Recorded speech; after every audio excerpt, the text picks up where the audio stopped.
राधे राधे जी। कैसे हैं आप सभी लोग? आप सभी लोग स्वस्थ होंगे, कुशल मंगल होंगे।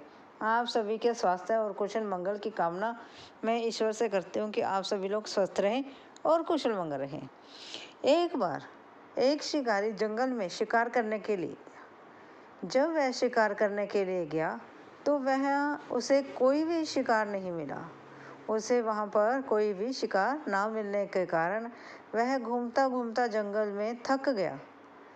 थक के वह एक पेड़ के नीचे बैठ गया। जब उस शिकारी को पेड़ के नीचे बैठा अपने आप को अकेला पाया, उस शिकारी ने अपने आप को पेड़ के नीचे अकेला बैठे पाया, तब उसने देखा कि उसने सोचा कि उसे प्यास लगी है। क्यों? क्योंकि वह फिर घूमते जंगल में घूमते घूमते इतना थक गया था कि उसे ना पानी की प्यास लग गई। वह फिर पानी की शिकार को भूलकर वह पानी की तलाश में इधर उधर भटकने लगा। लेकिन उस जंगल में भला उसे पानी कहाँ से मिले? ठीक है ना जी? क्योंकि जंगल के किनारे तो हो सकता है कोई नदी, कोई झरना या कोई वो छप्पर हो पानी वाला, लेकिन जंगल के बीचों बीच उसे कहाँ पानी मिलता? वह पानी के लिए इतना तड़प उठा कि उसे ये समझ में नहीं आया कि पानी उसे कहाँ से मिले और वह किस प्रकार से पानी पिए। इस प्रकार सोच विचार करते करते वह चलने लगा। वह इतना अधमरा सा हो गया था कि पानी की प्यास ने उसे इतना व्याकुल कर दिया था मानो उसके शरीर के जान ही निकल गई हो, जैसे उसके प्राण ही सूख गए हों। वह सोच रहा था कि अगर मुझे कुछ समय और पानी ना मिला तो शायद मेरे प्राण ही पखेरु हो जाए। इतना सोचता सोचता वह एक पेड़ के नीचे पहुंचा। वह जब पेड़ के नीचे पहुंचा तब उसने देखा एक पेड़ के पत्ते में से बूंद बूंद पानी टपक रही है। कुछ कुछ समय बाद उस पत्ते में से एक एक बूंद पानी की टपक रही थी। वह जो शिकारी था वह उस पानी की बूंद को देखकर बहुत खुश हुआ। फिर उसने क्या किया, जरा सोचो। आप भी यही सोच रहे होंगे जो मैं सोच रही हूँ। फिर उस शिकारी ने क्या किया? उस शिकारी ने क्या किया, उस पेड़ के कुछ पत्ते तोड़े और उसका डोना बना लिया। जब उसने उस डोने में पानी इकट्ठा किया तो वहाँ पर किसी पेड़ पर बैठा एक तोता वह जैसे ही शिकारी पानी पीने लगा तो तोता उड़कर आया और उसने शिकारी के हाथ से डोना नीचे गिरा दिया। शिकारी ने कुछ नहीं कहा। उसने कहा शायद तोता प्यासा था और वह पानी पीना चाहता था, इसलिए उसने डोने पर झपट्टा मारा। उसने फिर पत्ते तोड़े, फिर डोना बनाया और फिर उसने पत्ते से बूंद बूंद कर कर पानी एकत्रित किया। जब वह उसने शिकारी ने उस पत्ते में से कुछ बूंदें पानी की इकट्ठी करी और उसे पीने लगा। ललचाए मन से वह पहले तो पानी को देख रहा था मानो कि वह आंखों से पानी पी रहा हो। फिर जैसे ही उसने डोने को मुंह की तरफ किया तब वह तोता फिर आया और उसने फिर उस डोने को गिरा दिया। अब की बार तो देखो शिकारी को बहुत गुस्सा आया। नेचुरली अगर हमें भूख लगी और हमें खाने को रोटी ना मिले या हम रोटी खाने बैठे तो हमारी कोई ले जाए तो हमें भी गुस्सा आएगा। इसी प्रकार से उस व्यक्ति को बड़ा ही गुस्सा आया। तब उसने क्या किया, आओ देखा ना था। उसने इतने घूर के साथ उस तोते को देखा और तोते को देखते उसे गुस्सा आया कि उसने मेरा 2 बारी पानी नीचे गिरा दिया। जैसे ही उसने तोते को मारने के लिए बंदूक उठाई और त्यों ही उसने गोली चलाकर उस तोते को वहीं पर ढेर कर दिया। जब उसने तोते को वहां ढेर कर दिया तब उसने देखा अचानक ही उसकी नज़र पेड़ पर लेटे हुए एक सर्प पर पड़ी। सर्प मैंने सांप पर पड़ी। उस पेड़ पर एक जहरीला सांप लेटा हुआ था जिसके मुंह से एक कुछ छोटी छोटी या एक एक बूंद लार टपक रही थी जो पत्तों से गुजरते हुए वह नीचे गिर रही थी, जिसको वह शिकारी जो है पानी समझ रहा था। फिर शिकारी के हाथ क्या लगे, तोते के तो जान पखेरु हो गई, है ना जी। तोते के तो प्राण पखेरु शिकारी ने कर दिए। अब पछताए क्या हो तो जब चिड़िया चुग गई खेत। तब शिकारी जो है बहुत पछताया कि उसने जाने अनजाने में तोते की हत्या कर दी, और जो तोता उसकी जान बचाना चाहता था, उसके प्राण बचाना चाहता था, उस तोते की जान उसी के हाथों से, उस शिकारी के हाथों से चली गई। अब हमें इस कहानी से ये प्रेरणा मिलती है कि हमें कभी भी कोई कार्य सोचे समझे बिना और जल्दबाजी में नहीं करना चाहिए। जब हम कोई कार्य जल्दबाजी में करते हैं, जब बिना सोचे समझे करते हैं, तब उस काम का नतीजा अच्छा नहीं होता और वह काम कभी भी अच्छी तरह से संपन्न नहीं होता। इसलिए हमें कोई भी काम जब हम हाथ में लेते हैं, तब उसे हम बहुत ही सोच समझ कर और समझदारी से निपटाना चाहिए, ताकि अगर हमसे कोई गलती हो रही हो तो हम उसे वक्त रहते ही सुधार लें और हमारा काम बिना किसी अड़चन के बिल्कुल स्वच्छता से संपन्न हो जाए और हम अपनी मंजिल तक बिना किसी मुश्किल से पहुंच जाएं। इसलिए काम जो भी करो समझदारी से करो, फिर पछताने का कोई फ़ायदा नहीं है। अगर आपको वीडियो अच्छी लगी हो तो बोलो मेरे साथ राधे राधे, राधे राधे। लाइक और सब्सक्राइब करना ना भूलें। धन्यवाद जी। राधे राधे जी। कैसे हैं आप सभी लोग? आप सभी लोग स्वस्थ होंगे, कुशल मंगल होंगे। आप सभी के स्वास्थ्य और कुशल मंगल की कामना मैं ईश्वर से करती हूँ कि आप सभी लोग स्वस्थ रहें और कुशल मंगल रहें। आज हम बात करते हैं सावन के महीने की। सावन का महीना जो भगवान शंकर को, भगवान शिव को बहुत प्रिय है, और यह महीना भगवान शिव के लिए ही माना जाता है और इस महीने को बहुत ही पवित्र माना जाता है। आप सभी क्या ये जानते हैं कि भगवान शिव के लिए ये महीना क्यों है और ये पवित्र क्यों है, और भगवान शिव का ही क्यों है? ये महीना विष्णु जी का क्यों नहीं है या ब्रह्मा जी का क्यों नहीं है? क्या आपने कभी सोचा है? चलो आज हम बात करते हैं सावन के महीने की। सावन का महीना विष्णु जी ने शिव जी को समर्पित किया था। क्योंकि भगवान विष्णु जी 4 महीने के लिए शयन पर चले जाते हैं, निद्रावस्था में चले जाते हैं। तब भगवान विष्णु जी भगवान शिव को इस पृथ्वी का जो भागडोर है वह भगवान शंकर को संभाल देते हैं। शंकर को इसलिए कि भगवान शंकर इस पृथ्वी की देख रेख करें और जो भी इस पृथ्वी पर घटित हो उसके लिए भगवान शंकर चर्चित हों और वह इस चीज़ का लेखा जोखा करें। इसलिए यह सावन का महीना भगवान शंकर के लिए होता है और भगवान शंकर को ही समर्पित है। पूरा महीना ये सावन का 30 दिन भगवान शंकर के लिए होते हैं। जैसे कि आप सभी लोग जानते हैं कि भगवान शंकर तो जल्दी प्रसन्न होने वाले देवता हैं। सावन के महीने में भगवान शंकर की पूजा करो, और यह भगवान शंकर का महीना होने के कारण भगवान शंकर की इस महीने में अद्भुत पूजा होती है। लोग भगवान शंकर की पूजा करते हैं, शिवलिंग की पूजा करते हैं। भगवान शिवलिंग पर उन पर नाना प्रकार के फल फूल और चढ़ाते हैं, मंत्र जाप करते हैं, ओम नमः शिवाय का मंत्र जाप करते हैं, ओम का उच्चारण करते हैं। मंदिर में कितनी कितनी देर लोग बैठे रहते हैं, क्योंकि यह भगवान शंकर का महीना होने के कारण लोग पूरी लगन के साथ, पूरी शिद्दत के साथ भगवान शंकर के मंदिर में जाकर शिवलिंग की पूजा करते हैं, माँ पार्वती की पूजा करते हैं और शिव परिवार की भी पूजा करते हैं। यह महीना भगवान शिव के साथ साथ माँ पार्वती को भी प्रिय है और इस महीने में भगवान के साथ साथ माँ पार्वती की पूजा की जाती है। और इस महीने के बारे में हम आपको क्या बताएं? यह महीने में जब भगवान शंकर की पूजा की जाती है तब भगवान शंकर जल्दी ही प्रसन्न होते हैं और मन वांछित फल देते हैं।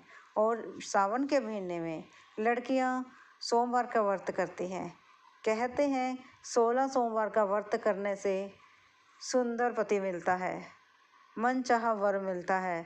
तो अगर हम सावन के 4 सोमवार या 5 सोमवार पूरे सावन, अगर हम सोमवार को व्रत करते हैं तो वह 16 सोमवार के व्रतों के बराबर माना जाता है। इसलिए लड़कियां सोमवार को व्रत करती हैं। लड़कियों के साथ साथ आजकल तो इतनी श्रद्धा हो गई है कि लड़के भी सोमवार का व्रत करते हैं। और क्या बताएं इसके बारे में। भगवान शंकर की जब हम पूजा करते हैं, आप सभी जानते हैं, वे जल्दी ही वरदान दे देते हैं। कितने ही दुनिया में कितने ही लोग आए हैं जिन्होंने सावन के सोमवार को नंगे पांव मंदिर जाते हैं। कावड़िए जो है कावड़ लेकर जाते हैं। नाना कितनी कितनी जगहों से गंगा जल और शुद्ध जल कावड़ में भरकर लेके आते हैं शिवलिंग के लिए। और कोई ननास जाता है, कोई कहीं जाता है, कोई कहीं जाता है। बहुत ही सावन के महीने भगवान शंकर की पूजा की जाती है। कोई नीलकंठ जाता है, जहाँ भगवान शंकर की वह मूर्ति है। जहाँ नीलकंठ क्यों नाम पड़ा, क्योंकि भगवान शंकर ने जो विष था उसको अपने कंठ में जमा कर लिया था, इसलिए उसे नीलकंठ कहा जाता है। क्योंकि वह कंठ नीला हो गया था भगवान जी का, तब उस जगह का नाम नीलकंठ के नाम से पड़ गया था।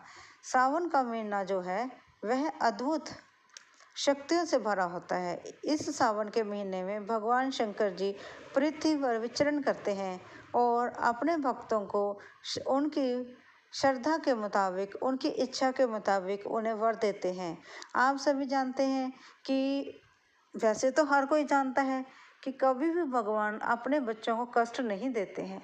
लोग क्या करते हैं, अगर कुछ तकलीफ हुई या उनकी कोई इच्छा पूरी ना हुई तो आप भगवान शंकर को छोड़ के विष्णु जी के पास चले जाते हैं, कोई दुर्गा जी के पास चला जाता है। इसलिए कभी भी भगवान किसी भी बच्चे को, अब हम भगवान के बच्चे हैं, उनको कष्ट नहीं देते हैं। इसलिए भगवान की अदला बदली ना करें। अगर आपका विश्वास भगवान शंकर में है तो आप शंकर की पूजा करें, निष्ठा भाव से पूजा करें, उन पर पूरा विश्वास रखें। शायद वो चीज़ आपके लिए अच्छी ना हो या आपके लिए लायक ही ना हो वो चीज़, तो इसीलिए भगवान ने आपको नहीं दी। आपके लिए शायद भगवान उससे भी कुछ अच्छा करना चाहते हैं, इसलिए भगवान ने आपको वो चीज़ नहीं दी। इसलिए भगवान के ऊपर श्रद्धा रखें, विश्वास रखें और सावन के महीने, इस पवित्र पावन महीने में भगवान शंकर के मंदिर जाएं, उनके साथ अपना दुख सुख साझा करें और उनकी पूजा अर्चना करें। और हम क्या कहें, आप तो सभी जानते हैं कि भगवान शंकर जल्दी प्रसन्न होने वाले हैं। भगवान शंकर के मंदिर में जाएं, ओम नमः शिवाय का जाप करें और अपनी मनोकामना पूर्ण करें। और आप सभी को इस सावन के महीने की बहुत बहुत हार्दिक शुभकामनाएं। अगर वीडियो अच्छी लगी हो प्लीज़ लाइक और सब्सक्राइब जरूर करें। धन्यवाद जी। आप सभी लोग मेरा परिवार हैं और आपने जो मुझे इतना सारा प्रेम दिया है उसके लिए मैं बहुत ही आभारी रहूँगी। मैं आपका तहे दिल से शुक्राना करती हूँ कि आपने मुझे बहुत सारा प्रेम दिया। कुछ आर्टिकल्स की मैंने अपनी वीडियो में लिंक दिया है। अगर आपको मेरे पसंदीदा वह आर्टिकल्स अगर आपको पसंद आए, अगर आप ख़रीदना चाहें तो वह खरीद सकते हैं। उनका लिंक और जो उनकी साइट है वह मैंने अपनी वीडियोस में डाल दी है। आप सभी का बहुत बहुत धन्यवाद होगा। Thank you. राधे राधे जी। कैसे हैं आप सभी लोग? आप सभी लोग स्वस्थ होंगे, कुशल मंगल होंगे। आप सभी के स्वास्थ्य और कुशल मंगल की कामना मैं ईश्वर से करती हूँ कि आप सभी लोग स्वस्थ रहें और कुशल मंगल रहें। एक बार की बात है, एक बार एक सिंह का बच्चा छोटा सा भेड़ियों के झुंड में शामिल हो जाता है। जैसे कि वह अपनी माँ से बिछड़ गया हो। बच्चा, जो सिंह का बच्चा था, वह बहुत ही छोटा था। वो भेड़ियों के जैसे ही झुंड में शामिल हो जाता है, भेड़िए पहले तो उससे डरते हैं, लेकिन जब वह इधर उधर हर तरफ देखते हैं उन्हें कुछ दिखाई नहीं देता। फिर वह बालक को, उस सिंह को अपने साथ लेकर चले जाते हैं। धीरे धीरे वह बालक भेड़ियों के झुंड में बड़ा होने लगता है। जैसे जैसे हम कहते हैं, जैसे जैसे माहौल में हम रहेंगे वैसे वैसे ही हम ढल जाएंगे। जैसे माहौल में हम अपने बच्चों का रखेंगे वैसे ही वे ढल जाएंगे। ठीक है ना जी। जैसे पिछले समय में बच्चों को रोटी खिलाते थे, नानी दादी की कहानी सुनाकर रोटी खिलाते थे और बच्चे चुपचाप रोटी खा लेते थे। और आज का जो समय है, बच्चों को जब तक फ़ोन ना दो, मोबाइल ना दो, तब तक बच्चे रोटी नहीं खाते। समय समय की बात है। और उस प्रकार से वह जो सिंह का बच्चा था भेड़ियों के झुंड में रहता रहा और धीरे धीरे वह बड़ा होने लगा। जैसे वह बड़ा हुआ वह भेड़ियों के जैसा ही बन गया और वह भेड़ियों के जैसे बन गया। जैसे कि जैसे वो चलते वैसे चलता। वह गरजता नहीं था। क्यों? क्योंकि उसे आता नहीं था। जैसी भेड़ें होती थी वैसे ही वह भी वैसा ही बन गया। इसलिए जैसे जैसे हम होते हैं, हमारा परिवार होता है, हमारे संस्कार होते हैं, हम भी वैसे वैसे ही बन जाते हैं। ये तो हमारे पर निर्भर करता है। वह झुंड में पूरी मस्ती के साथ रहता रहा। एक बार उस सिंह के बच्चे ने देखा कि ये कुछ थोड़े डिफरेंट है और मैं थोड़ा अलग हूँ। फिर उसको एक दिन अपने ही जैसा एक सिंह मिल गया। वह उसने बड़ी ही ज़ोर से गर्जना लगाई और उसकी गर्जना जैसे कि वह छोटा जो सिंह था वह समझ रहा हो कि वह क्या कह रहा। तो उसने छोटे जो सिंह था उस मानो ऐसे कह रहा था कि तुम भेड़िए नहीं हो, तुम तो सिंह के बच्चे हो और तुम इस झुंड में क्या करते हो और तुम गर्जना सीखो।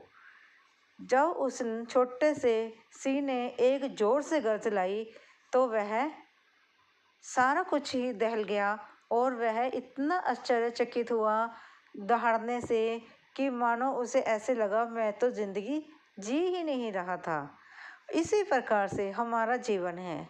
जिस दिन हमें ये पता चलेगा कि जिस दिन हम ये महसूस करेंगे कि हमारे अंदर ही श्री कृष्ण है, हमारे अंदर ही राम है, हमारे अंदर ही ईश्वर है, उसी दिन हम में जो कॉन्फिडेंस है वह आ जाएगा। हमारे में भी गर्जना आ जाएगी। हमारे में भी काम करने की, बुराई से दूर रहने की और चोरी चकारी बेईमानी इन सभी चीज़ों से हम कोसों दूर हो जाएंगे। लेकिन जब तक हम उस सिंह की भांति ये नहीं समझ पाते कि हमारे में है क्या, तब तक हम कुछ नहीं कर सकते। इसलिए हमें इन सभी चीज़ों को ध्यान में रखते हुए पहले तो अपने अंदर देखना होगा झांक कर कि हमारे अंदर भगवान खुद बस रहे हैं। हम अगर कोई बुरा काम करते हैं, यह सोचो कि हमारे अंदर भगवान है, वह देख रहा है। ये ना सोचो कि हमें कोई देख नहीं रहा, हमें ईश्वर देख रहे हैं। क्यों? क्योंकि वह तो हमारे ही अंदर हैं। ये नहीं है कि हम कहने लग जाएं कि कृष्ण जी कहते थे कि अच्छा करूँगा तो भी मैं करूँगा, बुरा करूँगा तब भी मैं ही कर रहा हूँ, इसलिए तुम पर कोई दोष नहीं है, जो करने वाला है परमात्मा है। ये बात गलत है। क्योंकि हम जब अच्छाई का टोकरा खुद लेते हैं तो बुराई का टोकरा भी खुद उठाना चाहिए। इसीलिए हमें ये सोचना चाहिए। कई बार हम देखते हैं कि कुछ गलत करने से पहले हम देखते हैं ऐसे चोर आंखों से कि हमें कोई देख तो नहीं रहा, फिर हम गलत कार्य कर देते हैं। कितने बार आप भी नोट करना कि अब हम सभी ही ऐसे करते हैं। पहले ऐसे घुमा के ना आंखें, चोर आंखें होती हैं जैसे, वैसे देखते हैं कि हमें कोई देख तो नहीं रहा, फिर हम गलत कार्य करते हैं। लेकिन जिस दिन हमने ये समझ लिया कि आस पड़ोस में कोई देखे ना देखे, हमारे अंदर भगवान देख रहा है, उसी दिन हम बुराई से कोसों दूर हो जाएंगे और अच्छाई के साथ मिलने लगेंगे। अपना काम अच्छाई से करें, किसी ज़रूरतमंद की मदद करें और किसी को धोखा ना दें। उस सिंह की भांति जब उसे यह महसूस हुआ कि मैं तो एक शेर हूँ, क्या वह भेड़ों को खा जाएगा? नहीं। क्यों? क्यों इतने सालों से वह भेड़ों के साथ रहा। मैं मानती हूँ कि शेर की फितरत होती है भेड़ों को खा जाना, लेकिन कुछ तो होगा कि उसे इतने सालों से उन भेड़ों ने संभाल कर रखा। अगर वो संभालते ही ना तो वह सिंह कैसे बनता, वह गर्जता कैसे। इसीलिए अच्छाई कहीं ना कहीं तो है। हमें ये मान के चलना होगा कि अच्छाई हमारे अंदर है और हम अच्छाई के साथ हमें चलना चाहिए। अगर हम ढूंढेंगे, कोशिश करेंगे तो हमारे आसपास भी अच्छाई हमें कहीं ना कहीं मिल ही जाएगी। हमें सिर्फ थोड़ी कोशिश करनी होगी।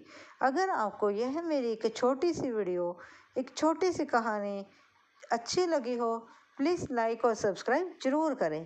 धन्यवाद जी। राधे राधे जी। कैसे हैं आप सभी लोग? आप सभी लोग स्वस्थ होंगे, कुशल मंगल होंगे। आप सभी के स्वास्थ्य और कुशल मंगल की कामना मैं ईश्वर से करती हूँ कि आप सभी लोग स्वस्थ रहें और कुशल मंगल रहें। आज हम बात करते हैं देवशयनी काशी की। देवशयनी काशी, देवशयनी मैंने देवताओं की। जब देवता शयन में चले जाते हैं, मतलब कि देव मैंने देवता, शयन मैंने आराम वाला कमरा। जब भगवान जी अपने आराम में चले जाते हैं उसे देवशयनी काशी, काशी तो काशी है ही है, तो उसे काशी कहा जाता है। यह 17 तारीख बुधवार को है। यह आषाढ़ की देवकाशनी है और जो देव उठनी काशी होगी वो मक्षर में होगी। और तब भगवान जी अपने अपने शयन कक्ष से बाहर आ जाते हैं। इसलिए देवशयनी काशी जो 17 तारीख को है वह एक पवित्र दिन माना जाता है, जो कि विष्णु जी के निमित्त होता है। देखा जाए तो एक महीने में 2 काशियाँ आती हैं, ठीक है ना जी। और ये 2 काशियाँ एक महीने में क्यों आती हैं? क्योंकि हमारी पृथ्वी 28 दिनों में अपना चक्कर पूरा करती है, इसलिए एक महीने में 2 काशियाँ होती हैं। और जो निर्जला काशी होती है, जेठ के महीने में आती है, उसको सबसे बड़ी काशी माना जाता है। काशी एक पवित्र त्यौहार है। यह विष्णु जी का त्यौहार है। यह विष्णु जी के लिए ही मनाया जाता है। इस दिन विष्णु जी की पूजा की जाती है और लोग भगवान विष्णु जी की इस दिन आराधना करते हैं। सुबह नहा धोकर स्वच्छ कपड़े पहनकर लोग पीले रंग का आसन बिछाकर भगवान विष्णु जी की पूजा करते हैं।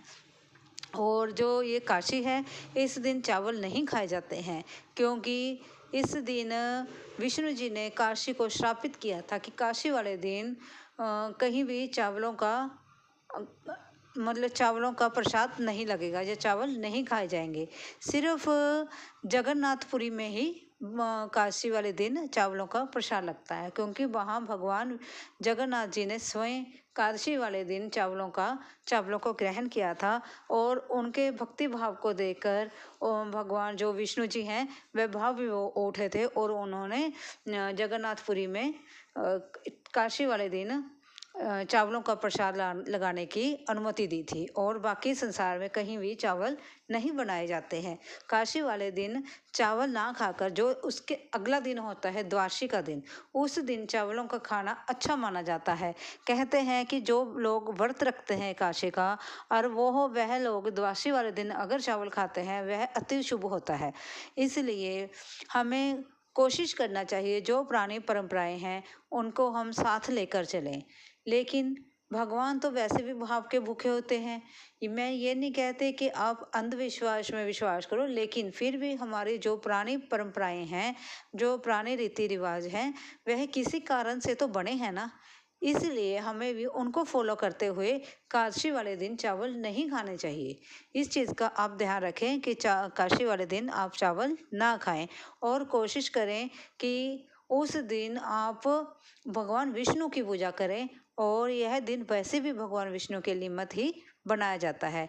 इस दिन अन्न ग्रहण नहीं किया जाता। जिन लोगों का व्रत होता है काशी का, वह अन्न ग्रहण नहीं करते हैं, वह फलहार खाते हैं, जैसे कि कट्टू काटा फल, ये इन सभी चीज़ों का वह ग्रहण करते हैं। और आपको काशी के बारे में हम क्या बताएं। काशी तो आप जानते हैं महीने में 2 आती हैं, निर्जला काशी सबसे बड़ी काशी मानी जाती है, उसी प्रकार से पूरे साल में 24 काशियाँ हुई। कुछ लोग तो 24 के 24 काशियों का व्रत रखते हैं, लेकिन माना जाता है अगर लोग काशी का व्रत नहीं रख पाते हैं तो वह साल की जो सबसे बड़ी काशी होती है, निर्जला काशी होती है, उसका व्रत रखें, सबसे उत्तम है। तो वह सारी काशियों के बराबर माना जाता है। इसलिए हमें अपने रीति रिवाजों का ध्यान रखना चाहिए और कोशिश करें कि उनको फॉलो करें हम, और काशी वाले दिन चावल ना खाएं। बाकी भगवान जो, चाहे विष्णु भगवान जी हैं, चाहे भोले शंकर जी हैं, चाहे माँ दुर्गे हैं, हर भगवान जो हैं अपने भक्त के प्रति प्रेम के भूखे होते हैं, भाव के भूखे होते हैं। जहाँ श्रद्धा देखते हैं वहीं के भगवान हो जाते हैं। इसलिए भगवान के प्रति श्रद्धा प्रेम रखें, अंधविश्वास में ना पड़ें और भगवान को पूरे निष्ठा के साथ, पूरे प्रेम के साथ आप भगवान को सम्मान दें, प्रेम दें और प्रेम भी करें और उनसे मोह करें। जब आप अपने सच्चे मन से भगवान के प्रति समर्पण होंगे तो भगवान ने तो अपने आप ही खुश हो जाना है, चाहे आप व्रत करो या ना करो। किसी भी अंधविश्वास में पड़ने की जरूरत नहीं होती। अपना मन साफ रखें, किसी जरूरतमंद की मदद जरूर करें, जीवन में एक बार किसी जरूरतमंद की मदद जरूर करें। बस इतना सा ध्यान रखें कि अगर आपके दर पर कोई आता है ज़रूरतमंद तो उसकी मदद करें। ये नहीं है कि हमारा तो व्रत है, हम ये नहीं कर सकते, हमारा आज हमारे खाना नहीं बना तो हम, कुछ तो आपके घर में होगा, कोई बिस्किट या कुछ भी हो, किसी ज़रूरतमंद को ज़रूर दें। और कोशिश करें हर चीज़ से बचाव रखें और भगवान के प्रति प्रेम रखें। अगर आपको ये मेरी छोटी सी कथा अच्छी लगी हो तो भगवान विष्णु जी के लिए बोले राधे राधे, राधे राधे। और अगर यह वीडियो अच्छी लगी हो लाइक और सब्सक्राइब जरूर करें। धन्यवाद जी। राधे राधे। राधे राधे जी। कैसे हैं आप सभी लोग? आप सभी लोग स्वस्थ होंगे, कुशल मंगल होंगे। आप सभी के स्वास्थ्य और कुशल मंगल की कामना मैं ईश्वर से करती हूँ कि आप सभी लोग स्वस्थ रहें और कुशल मंगल रहें। आज हम बात करते हैं दोस्ती की। एक हाथी और एक जो बकरी थी, वो दोनों ही आपस में अच्छे मित्र थे। जब दोनों मित्र थे, दोनों साथ में खाते, साथ में पीते और साथ में ही टहलने जाते। वे मित्र कैसे बने, पहले हम ये जान लेते हैं। एक बार एक पुल के पार हाथी और दूसरे के पार जो बकरी खड़ी थी, वह बकरी जो है वह पार ना कर पाई, क्योंकि वह जो खाई थी, वो जो पुल था वह थोड़ा गहरा था। तब उस हाथी ने अपने सूंड के जरिए उस बकरी को दूसरी तरफ लाया और उसे सुरक्षित रखा। इसके कारण वह दोनों दोस्त बन गए। वह इतने पक्के दोस्त हो गए कि दोनों इकट्ठे ही खेलने लगे, इकट्ठे खाने लगे, जहाँ भी जाते, जो भी करते, जो भोजन ढूंढते, इकट्ठे ही ढूंढते और अपना दुख सुख भी दोनों एक दूसरे के साझा करने लगे। एक बार वह दोनों चल दिए। चलते चलते उन्होंने क्या किया, आपस में एक दूसरे के साथ सलाह मशवरा किया कि हम भोजन ढूंढेंगे, जिस किसी को भी भोजन मिल जाएगा वह दूसरे को बता देगा। एक बार बकरी ने देखा एक पेड़ पर बहुत सी जामुनें लटक रही हैं। बकरी ने जामुनें देखकर उसने जल्दी से हाथी को ये बात बतानी उचित समझी। फिर हाथी को उसने जब बताया कि उस जगह पर पेड़ पर बहुत सी जामुनें लटकी हुई हैं, चलो हम अपना भोजन बनाते हैं। तब वह हाथी बकरी के साथ जामुन के पेड़ के पास गया और उसने जोर जोर की अपनी सूंड के साथ उस पेड़ के टहनी को हिलाना शुरू किया, जिसके कारण बहुत से जामुन जो है जमीन पर गिर गई और दोनों ने खूब मज़े से पेट भर भोजन किया। दोनों ने क्या किया, युक्ति लड़ाई, दोनों ही पेड़ के नीचे अपना घर बनाकर रहने लगे। मतलब कि दोनों ने पेड़ के नीचे अपनी दोस्ती कर ली और पेड़ के नीचे ही उन्होंने रहना शुरू कर दिया। क्यों? क्योंकि वह पेड़ पे बहुत सी जामने लगी थी और दोनों खाते, मज़े करते और मस्ती में इधर उधर घूमने जाते, इकट्ठे जाते। इस प्रकार से वह पक्के दोस्त हो गए। इस कहानी से हमें क्या शिक्षा मिलती है? इस कहानी से हमें यह शिक्षा मिलती है कि जीवन में एक अच्छा दोस्त जरूरी है। जैसे श्री कृष्ण जी के दोस्त सुदामा थे, या यूं कह लो कि सुदामा जी के दोस्त श्री कृष्ण जी थे, जिन्होंने उनके दुख सुख में उनका साथ दिया। उसी प्रकार हमें भी अपने जीवन में एक ऐसा मित्र जरूर बनाना चाहिए जिसका कभी हम सहारा बने और कभी वो हमारा सहारा बने। इस प्रकार से जीवन में दोस्ती अत्यंत महत्वपूर्ण है, लेकिन दोस्त ऐसा होना चाहिए जिस पर हम अटूट विश्वास कर सकें, जो हमारे साए की तरह रहे, साए की तरह हो, जो हमारा साथ दुख और सुख में ना छोड़े। जीवन में दोस्ती के बिना और कुछ नहीं है। एक सच्चा मित्र, एक सच्ची दोस्ती इस जीवन में, इस दुनिया में सबसे अद्भुत है। जैसे राधा और कृष्ण जी की दोस्ती, राधा जी और कृष्ण जी भी तो एक अच्छे दोस्त थे। उसी प्रकार सुदामा जी और कृष्ण जी अच्छे दोस्त थे। ठीक है ना जी? इसलिए वो जीवन में एक मित्र जरूर होना चाहिए। मित्र की जरूरत हमें जीवन में हर मार्ग पर, हर रास्ते में पड़ती है। इसलिए अपने जीवन में एक अच्छा मित्र जरूर बनाएं, जिसकी कभी तुम्हारे को और उसको अगर जरूरत हो तो आप बिना हिचकिचाहट से उससे मदद मांग भी सकते हैं और उसकी मदद कर भी सकते हैं। क्या आपके पास भी कोई अच्छा मित्र है? अगर है, प्लीज़ कमेंट जरूर करें। मैं चाहती हूँ कि हम अपने जीवन में राधा कृष्ण जी की तरह या सुदामा और कृष्ण की तरह मित्र एक जरूर बनाए। परमात्मा करे हम सभी को एक अच्छा और सच्चा मित्र जीवन में जरूर मिले। अगर आपको ये छोटी सी कथा से कुछ मित्रता के लिए या कुछ अपनेपन की कुछ अच्छी खबर, अच्छा कुछ ज्ञान प्राप्त हुआ हो तो प्लीज़ लाइक और सब्सक्राइब जरूर करें। धन्यवाद जी। राधे राधे जी, कैसे हैं आप सभी लोग? आप सभी लोग स्वस्थ होंगे, कुशल मंगल होंगे। आप सभी के स्वास्थ्य और कुशल मंगल की कामना मैं ईश्वर से करती हूँ कि आप सभी लोग स्वस्थ रहें और कुशल मंगल रहें। आज हम बात करते हैं लालसा की, लोभ की। एक बार दो उल्लू थे। दोनों उल्लू दो पेड़ों पर आकर बैठ गए और एक उल्लू के मुंह में सांप था और दूसरे के मुंह में एक चूहा था। दोनों ही अपने अपने भोजन की तैयारी में थे। दोनों उल्लू अपने अपने भोजन की तैयारी में होने के कारण अपना अपना भोजन मुंह में लेकर वह दोनों ही अपने अपने अलग अलग पेड़ पर बैठे थे। जब वह पेड़ पर बैठे थे, वह पेड़ कुछ ऐसे आमने सामने थे कि सांप को चूहा दिख रहा था, चूहे को सांप दिख रहा था और दोनों उल्लू आमने सामने थे। जब वह आमने सामने उल्लू दो पेड़ों पर बैठे थे, तब चूहे ने जब दूसरे उल्लू के मुंह में चूहे को देखा, उसने देखा कि सामने वाले उल्लू के मुंह में एक चूहा है।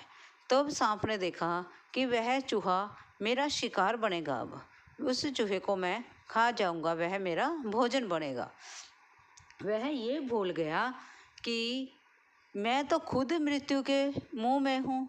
वह ये सब भूलकर अपने जीव की लालसा में उसे ये नहीं आ रहा कि मैं खुद भी एक उल्लू के मुंह में हूँ, मैं भी मौत के मुंह में हूँ। उसे ये भय नहीं रहा और वह चूहे को प्राप्त कर लेना चाहता था।